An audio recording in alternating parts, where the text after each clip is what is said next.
I had to face something I never imagined: fake agents invading my ranch because of an HOA dispute.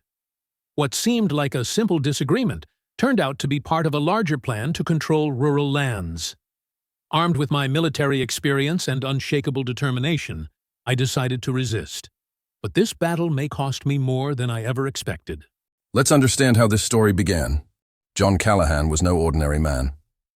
At 72 years old, he carried a story on his shoulders that few could imagine. A veteran decorated with the Congressional Medal of Honor for his bravery in Vietnam, John had sacrificed much to defend ideals that now seemed so distant in modern life. When he finally left the weapons behind and returned to civilian life, he decided to pursue something many would consider impossible: absolute freedom. Sitting on a wooden gate he had built decades ago, John observed the vast 120 acres of land around him.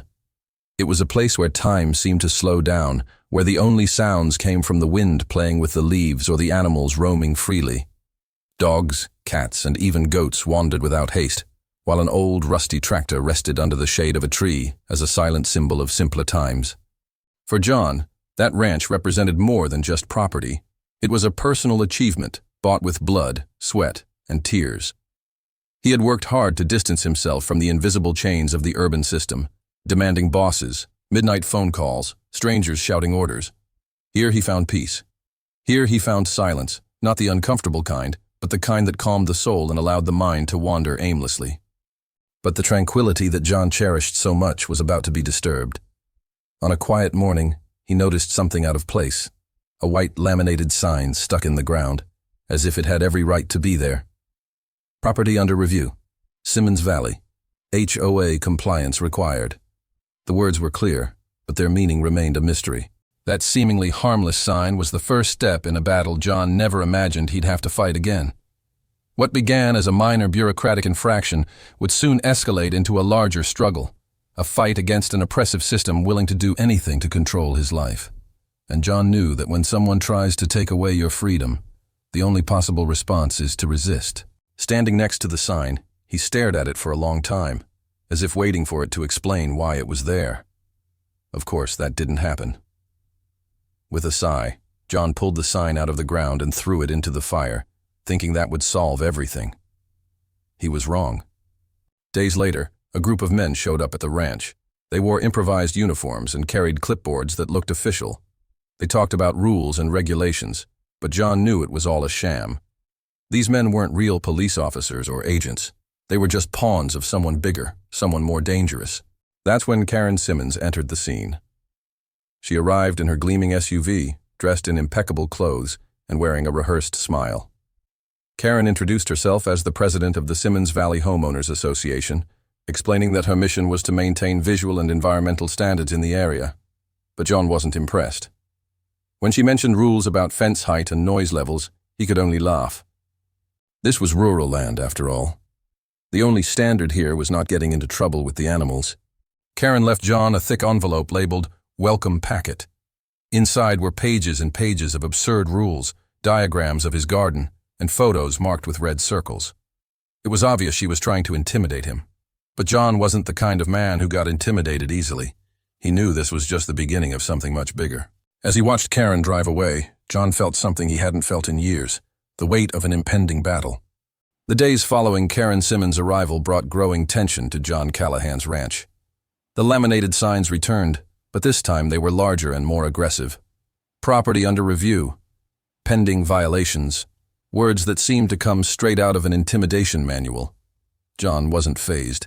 He ripped them out of the ground, tossed them into the fire, and continued with his routine as if nothing had happened. But Karen wasn't the type of person to give up easily.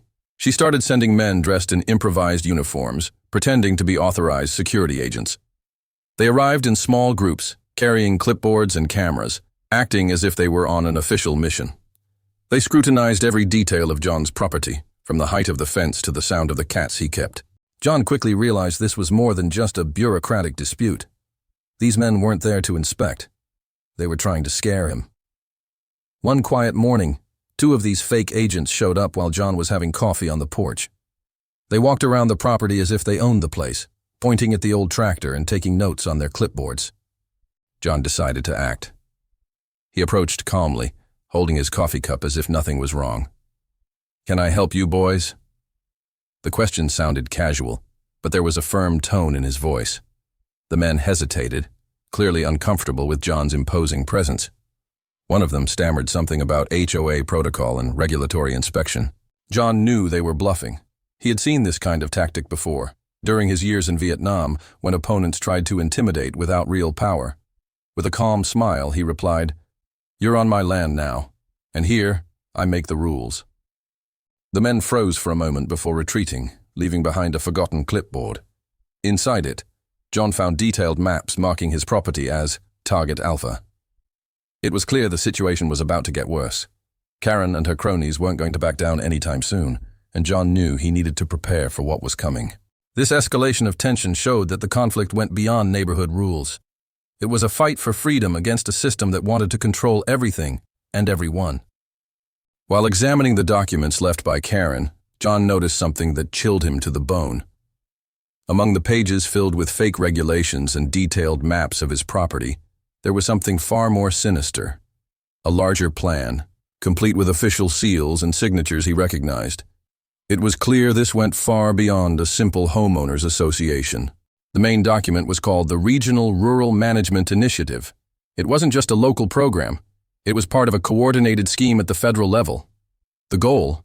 To consolidate rural lands under the pretext of standardization and security. To achieve this, they used intimidation tactics, oppressive bureaucracy, and even illegal surveillance. John wasn't just a random target. He was an example, a symbol of resistance that needed to be eliminated to intimidate other property owners. As he read through the material, John felt a weight in his chest. He had faced similar systems before during his time in Vietnam. Back then, it was foreign governments using fear to control populations. Now it was something similar, but within his own borders. What had seemed like a dispute with a woman obsessed with rules turned out to be a complex web of corporate and political interests. John knew he couldn't fight this alone. He decided to share everything he had discovered. He posted videos online exposing Karen's tactics and the documents he had received. Within hours, the story went viral. Property owners from other areas began reporting similar experiences. John's fight was no longer just personal. It echoed a national battle against the abuse of power. But as he watched the news spread, John also knew it would bring consequences. He wasn't just facing Karen anymore. He was challenging something much bigger. They would come at him with everything they had, and he needed to be prepared. John Callahan watched the sunrise over his land, the golden light slowly spreading across the horizon. The gentle breeze swayed the leaves of the trees, and the animals began to move about as if nothing had changed. But he knew everything had changed. The battle against Karen and her henchmen wasn't just a local dispute. It was a reminder of something much larger, something that resonated in every corner of the modern world. He held the Medal of Honor in his hand, feeling the cold weight of the metal against his aged skin. That small piece of metal represented sacrifices made decades ago, but it also symbolized something that could never be taken from him, his determination to fight for what was right. John knew he had won a battle, but the war was far from over. The documents he had found, the detailed plans, and the connections to larger entities proved that systems like this didn't give up easily. As he walked around the ranch, John reflected on the cost of freedom. It wasn't something you achieved once and then forgot about. It was something that had to be defended every day against any threat, big or small. He thought about other rural property owners who had faced similar situations, some succumbing to fear, others fighting silently. He knew his victory wasn't just personal. It belonged to everyone willing to resist. In the end, John realized that true strength didn't lie in weapons or strategies, but in the courage to remain true to one's principles. He looked at the gate he had built years ago, now marked by scars from recent conflicts, and smiled. That piece of wood represented something greater than him. The idea that even when the world tries to control everything, there is still room for those who choose to live free. And so, as the sun rose higher in the sky, John knew his fight would continue. Because in the end, freedom isn't a destination, it's a journey. And he was ready to keep moving forward.